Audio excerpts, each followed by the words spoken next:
On earth. Welcome to Friday. Welcome to Sherlock. Welcome to You Ain't Flavor Flav, sir. Okay, period. Right. Scott, you ready for this?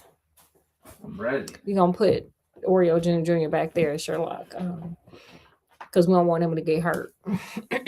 Okay, so with this one, it's gonna be a little different than the way I usually do it because this one is more like a who done it, like a clue type situation.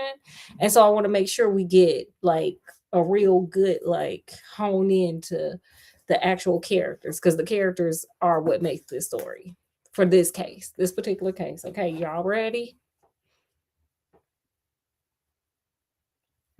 Let's go. Okay, so the movie, ha ha ha. But this is kind of a movie, and I'm playing two roles, by the way. I'm playing two characters today. Oh, Okay, and scene. I'm Watson. Okay, so Watson comes in and he walks in the door. He knocks on the door. He goes in. He's like, oh my God, where's Sherlock? And Sherlock's sitting there and he got a look on his face. And so Watson's like, oh my God. Oh my God, it's a case, y'all. It's a case. We on the case, y'all. We on the prowl. So, he's like, hey, Sherlock, we got a case? And Sherlock's like, absolutely, baby. We back on the case. I've been sitting here bored for some months, honey. It's been a while. I almost got back on that stuff again, and you had to get me off again. But no, nevertheless, here is a case.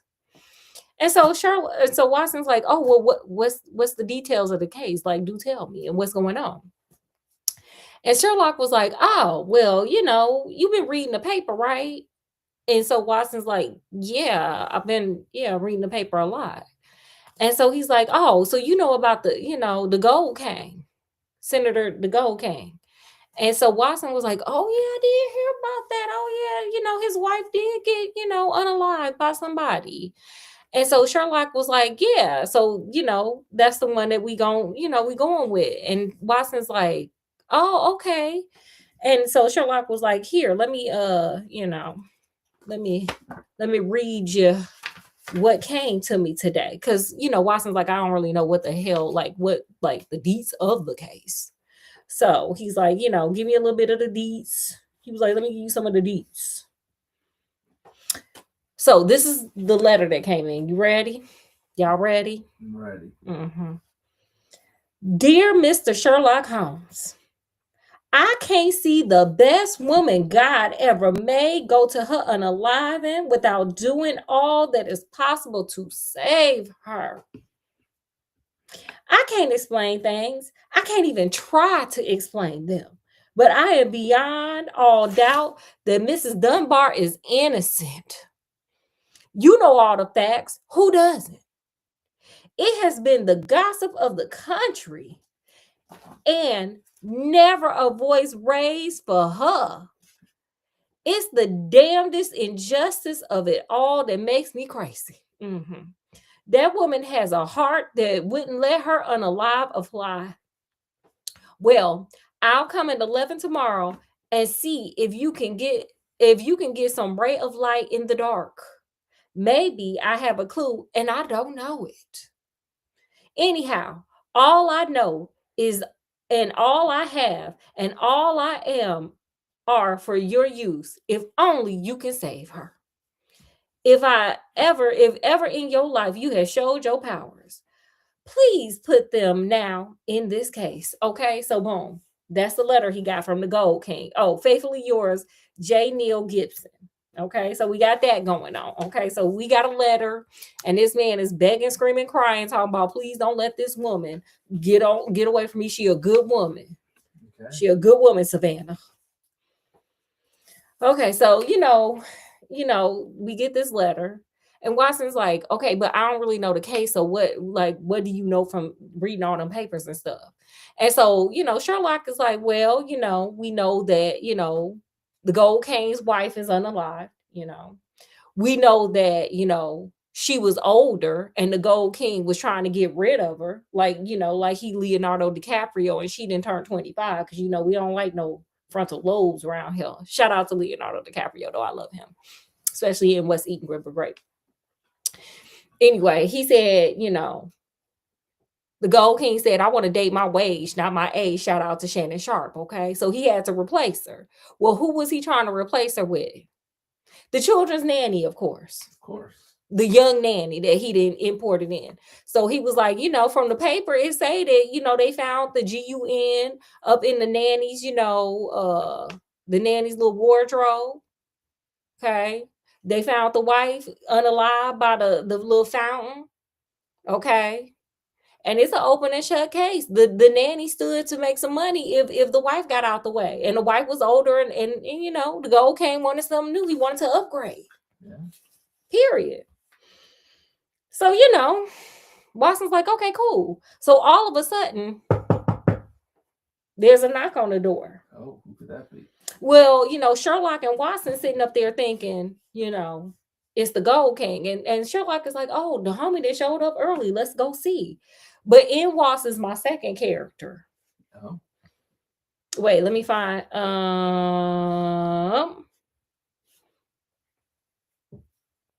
In walks the second character, Mr. Marlowe Banks. Marlowe. Mm-hmm. Billy had opened the door, but the name he announced was an unexpected one. Mr. Marlowe Bates was a stranger to all of us. He was a thin, nervous wasp of a man with frightened eyes. Oh, he over there like, oh my God, I'm annoyed. I'm not paranoid. Oh my God. Because I'm playing his character. And a twitching, hesitating manner. A man whom my professional eye would judge to be on the brink of an absolute nervous breakdown. Oh, Lord. Oh, he's nervous, honey. He going through it. You seem agitated, Mr. Bates, said Holmes. Please, pray sit down. I fear I can only give you a short time, for I have an appointment at 11. Because, the Gold King got to come. Right. Mm-hmm. I know you have, our visitor gas, shooting out short sentences like a man who is out of breath. He probably is. He probably ran the whole way over there. This man about to have a nervous breakdown. Mr. Gibson is coming. Mr. Gibson is my employer. I am a manager of his estate. Mr. Holmes, he is a villain, an eternal villain. Okay. So when your manager comes to tell somebody before you come in that you ain't nothing, what that mean? What y'all think that mean? Put it down in the comment section. Okay. Strong language, Mr. Bates. I have to be empathetic, Mr. Holmes, for the time is so limited. I would not have found him. I would not have him find me here for the world. He is almost due now. Then what the hell are you over there for, sir? If you this scared and you this nervous, what the hell are you doing over here? The story up before the Gold King gives his twisted version. You gonna blame him for something?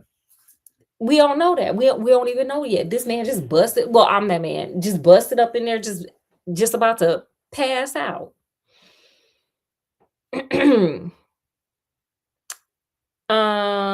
He is almost due now, but I was so situated that I could not come earlier.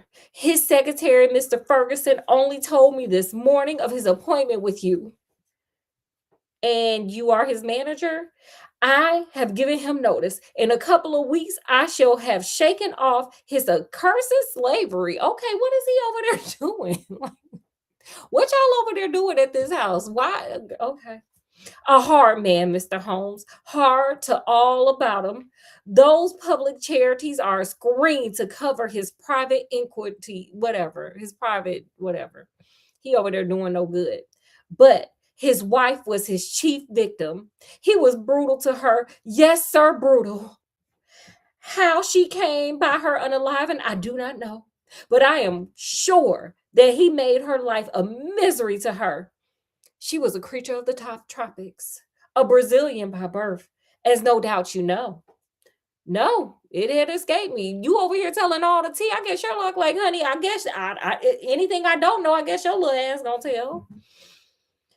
Tropical by birth and tropical by nature. Now, please put a pin in this tropical by nature, because they say this often. What the hell does that mean? I don't know. I think they are saying if you are born out of the UK, you hot temper. I don't know. I don't know what this means. But they all be saying it. A child of the sun and of passion.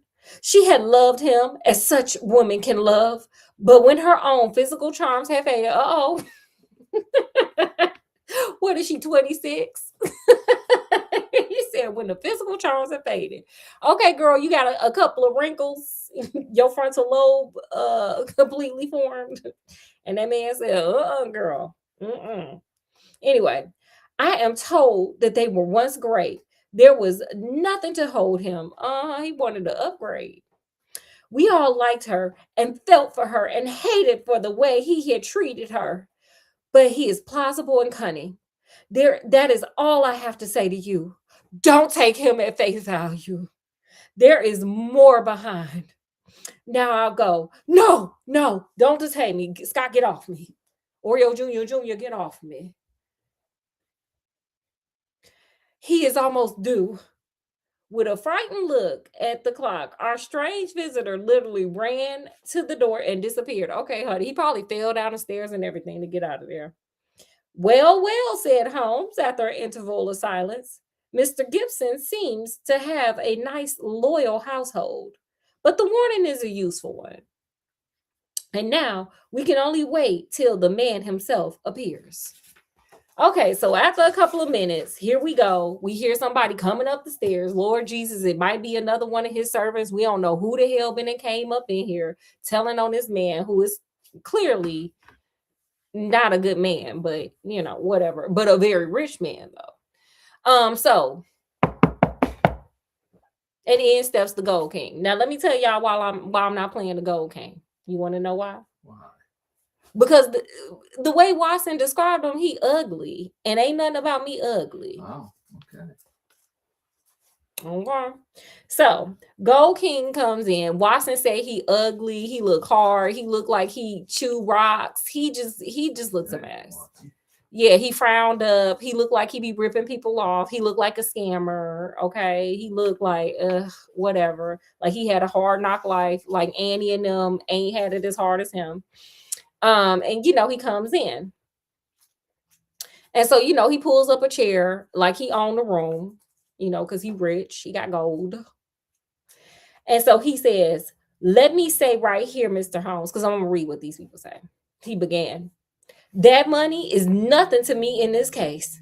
You can burn it if it's any use in lighting you to the truth. That woman is innocent. Well, I lost my place. Sorry. I was getting way into it. And this woman has to be cleared, and it's up to you to do it. Name your figure. Oh, honey, I would have been like $2.5 billion. Right. Okay. My professional charges are upon a fixed scale, said Holmes coldly. He don't like rich people. He don't like arrogant rich people, child. I do not vary them, save when I remit them altogether. Well, if dollar makes no difference to you, then think of reputation. If you pull this off, every paper in England and America will be booming. You'll be the talk of two continents. Back then that was a big deal. You getting talked about in the old and the new world. Oh, honey, you are it. Thank you, Mr. Gibson. I do not think I am in need of booming. Sherlock just told him, sir, who the hell do you think you are, Flavor Flav? Sir, I don't need no damn hype man. I'm sure, do you know, sir, I am Sherlock Holmes. I don't need your booming. I don't need no hype man. I don't need the papers. I don't need America or England, sir. I am it. Period. Yeah. Okay. I don't care how much money you got.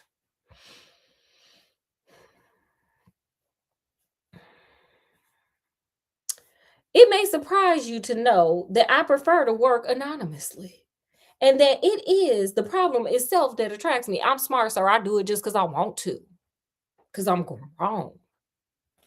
But we are wasting time. Let us get down to the facts.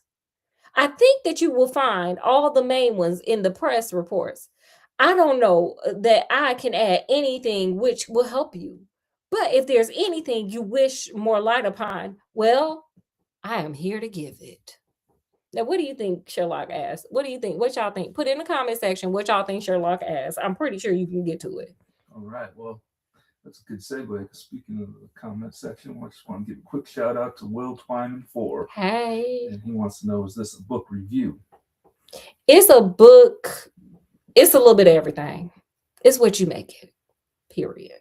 All right. Okay, what do you think Sherlock asked? I don't know. I'm gonna help y'all find out. All right. Well, there's just one point. What is it? What were the exact relations between you and Mrs. Dunbar? Period. Get to the point, honey. Okay. Get to the point. Sherlock said, I ain't got all day. What was you doing with that little girl? He want the juicy deets. Okay. He said, was y'all messing around or not? Okay. I mean, he said he was going to tell anything, so Sir gets to telling anything.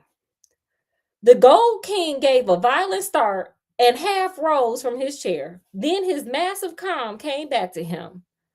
I suppose you are within your rights and maybe doing your duty in asking such a question, Mr. Holmes.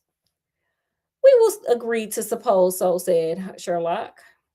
Then I can assure you that our relations were entirely and always those of an employer towards a young lady whom he never... Sir, you just gonna talk about yourself in third person? Before it was all I and we and me and my, and now it's, well, he and him. Sir, you gonna just talk about yourself in third person like you ain't talking about you? Anyway, you know you was over there cheating on your wife, sir. Anyway, he never conversed with or ever saw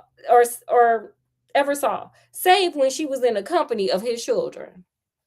Holmes rose from his chair. I am a rather busy man, Mr. Gibson, he said, and I have no time or taste for aimless conversation, period. Okay, you can lie to yourself, sir. I wish you good morning. You can lie to yourself. You're dismissed, sir. That's what Sherlock's saying. Okay, you're dismissed. You can lie to yourself. I ain't got time for this. You ain't paying me. Okay, I'm not one of your flunkies. Have a good day. Our visitor had risen also, his great loose figure towering above Holmes. He must be tall as hell. There was an angry gleam from under those bristling brows and a tinge of color in those shallow cheeks. What the devil do you mean by this, Mr. Holmes? Did you dismiss my case? Sir, yes. Yeah. Yes. Well, Mr. Gibson, at least I dismiss you. I should have thought my words were plain. Sherlock is taking control, baby, and I like it. Plain enough, but what's at the back of it? Raising the price on me? Or are you afraid to tackle it? Or what? I have a right to know. Well, perhaps you have, said Sherlock, and I'll give you one. This case is quite sufficiently complicated to start with without the further difficulty of false information. Look, he calling you a liar, sir. He's saying you a liar. He's saying he know you was messing with that little girl. Cheating on your wife, sir. Meaning that I lie? Well, I was trying to express it delicately as I could. But if you insist upon the word, I will not contradict you. I need to learn how to talk like that. Yeah. Okay, yeah.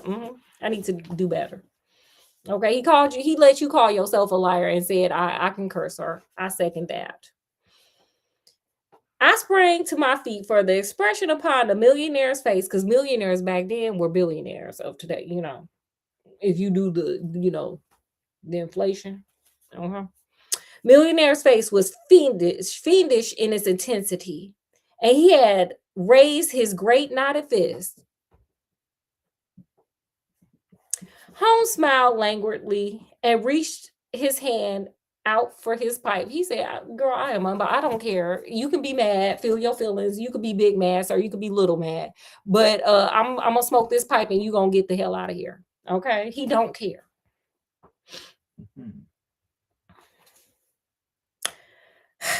Don't be noisy, Mr. Gibson. I find that at the breakfast, even the smallest argument is unsettling. I suggest that a stroll in the morning air and a little quiet thought will be greatly to your advantage. He said, don't cause a scene. I'm not the one, the two, or the three, period. Okay. With an effort, the Gold King mastered his fury. I could not but admire him. I wouldn't admire him. So you should have just told this man that you was doing whatever with that little girl. For by a supreme self-command, he had turned in a minute from a hot flame of anger to a frigid indifference. Well, it's your choice. I guess you know how to run your own business. Can't make you touch the case against your will. You've done yourself no good this morning, Mr. Sherlock, for I have broken stronger men than you. Mhm. No man has ever crossed me and was the better for it. Hmm. And you know, Sherlock, he a cocky little something. That's why I like him. So many have said so, and yet here I am, said Sherlock, smiling. Well, good morning, Mr. Gibson. You have a good deal yet to learn. And with that, Mr. Gibson huffed and puffed and left and slammed doors and acted a fool like a little teenager that you said couldn't go somewhere. You know, he acted a fool. He left. He huffed and puffed and got the hell on out of there. And so, you know, Watson was like, wait, Sherlock, how the hell, how did you know that he was sleeping with that little girl? And Sherlock was like, I didn't know. He was like, but you could tell from the letter where he was like, please help her. Please save her. I love her. To him sitting up there talking about the girl and talking about himself in the third person, he was like, something about that didn't fit. So he must be hiding something. I could tell he was hiding something. So I went on and just, bluffed him. And he was like, let me tell you something. I don't care if that man leave, but he was like, I can tell you this much. He gonna be right back. He gonna be right back. So here it is right here. We're gonna keep going. Perhaps he will come back. He is sure to come back. He must come back. He can't leave it where it is. Yeah, that woman she in jail. And he love her. Ha, isn't that a ring? Yes, there is his footsteps. Well, Mr. Gibson, I was just saying to Dr. Watson that you were somewhat overdue.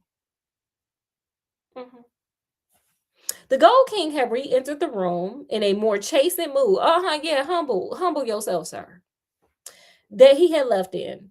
His wounded pride still showed in his resentful eyes, but his common sense had showed him that he must yield if he would attain his end. I've been thinking it over, Mr. Sherlock, and I feel that I have been hasty in taking your remarks amiss. You are justified in getting down to the facts, whatever they may be. And I think the more of you for it. Yeah, you better put some respect on his name. He ain't got time to be playing with you. Tricks are for kids, sir. Yeah. Okay? You go play with children. Go play with some money. But you don't get to play with Sherlock. I can assure you, however, that the relations between Miss Dunbar and me don't really touch this case. That is for me to decide, isn't it? Okay, sir, if you knew all that, then why the hell didn't you solve it your damn self, period? You can find gold, sir, but you can't find the answer to this case, period. Yes, I guess that is so.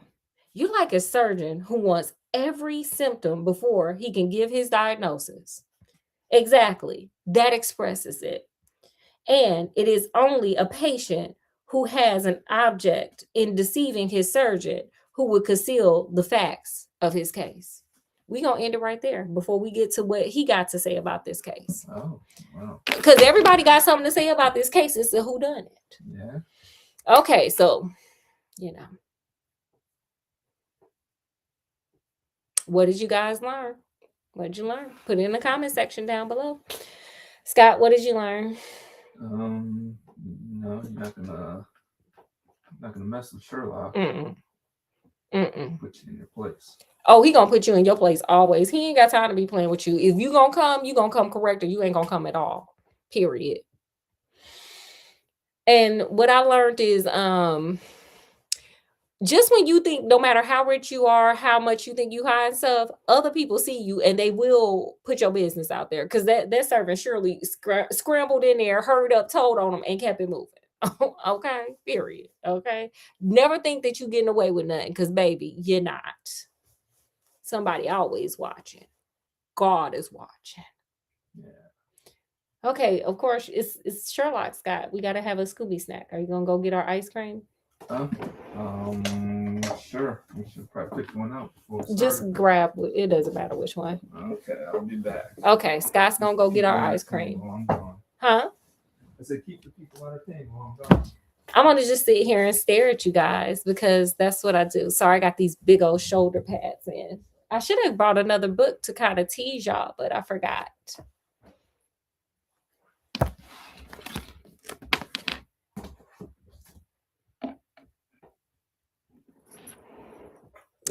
He's coming back. I promise he's coming back, y'all. Ooh, you know what? I do got this Christopher Pike book, Season of Passage. Okay, eventually I'm gonna get to this one. Check this one out. Dr. Lauren Wagner was a celebrity. She was involved with the most exciting adventure mankind had ever undertaken. Okay, girl, she going to Mars. The whole world admired and respected her. But Lauren knew fear. Inside, voices entreating her to love them. Outside, the mystery of the missing group that had gone before her, the unalive group. Or were they simply, but were they simply unalive or something else? A terrifying novel of horror and surprisingly of salvation from one of America's best-selling writers, a novel you won't forget. Eventually we're going to get to this. Not too quick, but we will. Okay, for our Sherlock Scooby snack. Of course, I've been to the Asian store as always. We got this. It's What the Cluck. It's ice cream. Y'all know how everybody's been eating the ice cream that look like chicken? We found it at the Asian store. We're going to give it a try. Yay.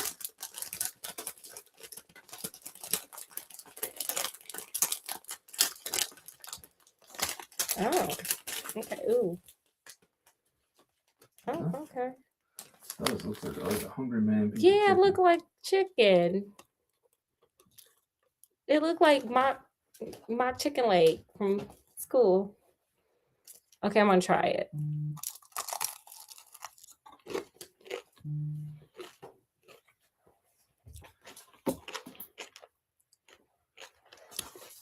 It's really good. Like, it's really good. I love it. That's nice. It's really good. I don't even know how to explain it.